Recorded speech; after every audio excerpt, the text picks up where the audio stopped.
Hello everyone. Today we are going to talk about why are Asians generally stronger than Westerners at Go. This is a sensitive topic. You might not like this. You may feel uncomfortable hearing me say this because I'm Asian and I'm stronger than you. But I hope you will listen to my thought just for fun, okay? One reason may be the difference in how Western and Eastern people see the world. There's an interesting documentary related to this topic, so let me show you a part of it. There is a small flower here. Which group does it belong to? A or B? A 그룹. A group. A 그룹. B. B. B. Eastern people usually choose A because 3 of the 4 flowers have similar leaves, while Western people usually choose B because all 4 have the same stem.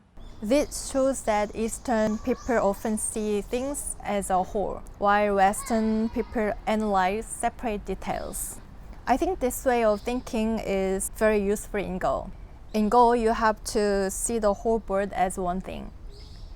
A move that was important 10 moves ago may have a completely different meaning now. If you focus too much on each stone, it's easy to lose the bigger picture. Let's call the wooden cylinder in the middle a dex. Which one is also dex? The blue cylinder or the wooden cube? That's another Jack's. Say that one. Yeah. 이거요. Whole and part is the same for substance. But for object, whole is a whole, and then piece of it or part of it is no longer the same object. English and another Western languages quote this distinction, conceptual distinction in grammar. That's one reason Western languages clearly distinguish between singular and plural forms. But many Eastern languages don't pay much attention to singular and plural. Chinese don't say eat one particular orange. They don't say that. By the way, that's how the kids in the United States react. Go eat some fruit. Which fruit you were talking about? You want to eat one banana, one apple? You don't get this kind of complaints from Asian kids. They just, I'm going to eat it. And they know what you mean. In the West, individuality is important. Even the whole is often seen as a collection of individual objects.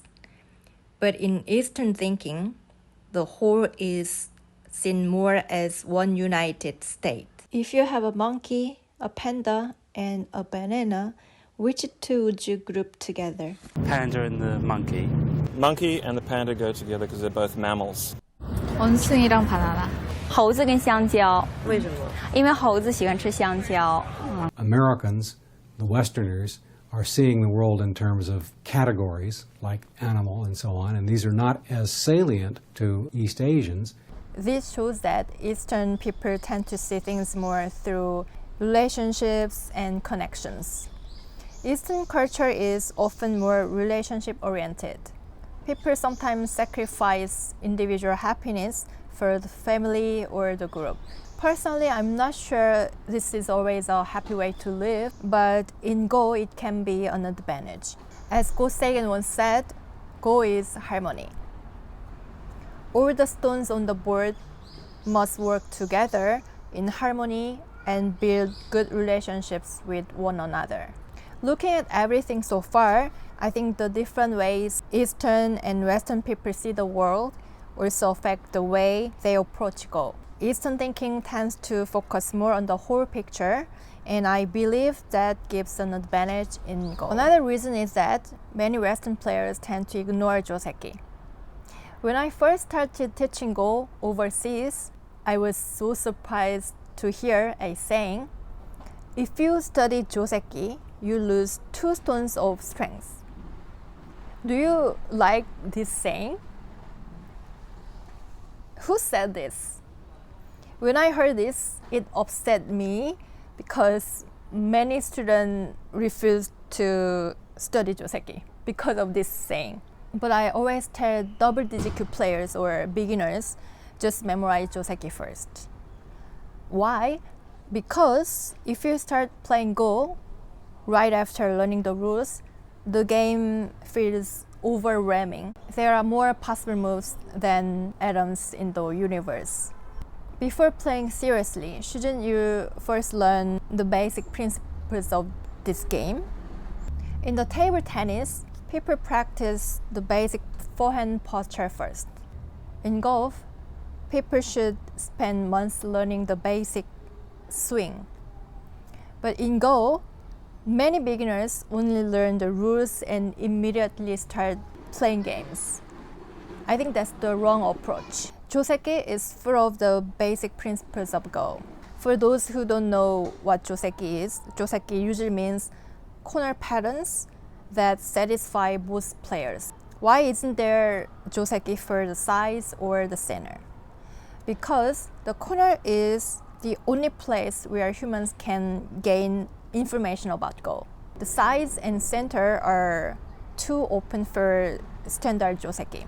But in the corner, the edges limit possibilities. So the position is more predictable. What you learn in the corner can later be applied to the sides and the center. Joseki is like a guiding light on the vast board. In Asia, learning Joseki first has always been considered basic training for beginners. And it's important to play against opponents who also know Joseki. When I was young in Go schools, if I played Joseki, my opponent played Joseki.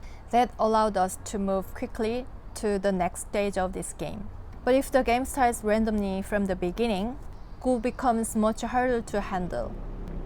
Especially for beginners, if your opponent ignores Joseki and play strange moves, you may not know how to punish them. Then you accidentally learn bad habits yourself.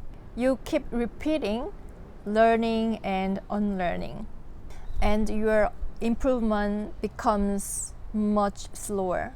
So I think this basic difference in attitude toward Joseki may be one reason Eastern players tend to develop more solid fundamentals.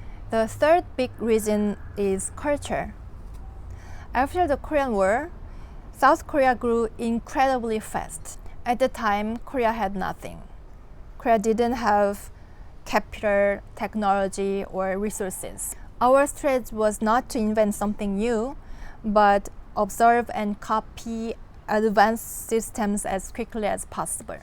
So memorizing correct answers was considered more important than creativity or critical thinking. This reminds me of how I studied Go when I was young. We memorized huge amount of Joseki and we never questioned the teacher. If the teacher said a move is good, we played it. If the teacher said a move is bad, we didn't. We didn't ask why. But what about the West? You guys want to know why a move is good before you accept it, right? I think this is because you guys grew up in an environment where you could think freely and critically.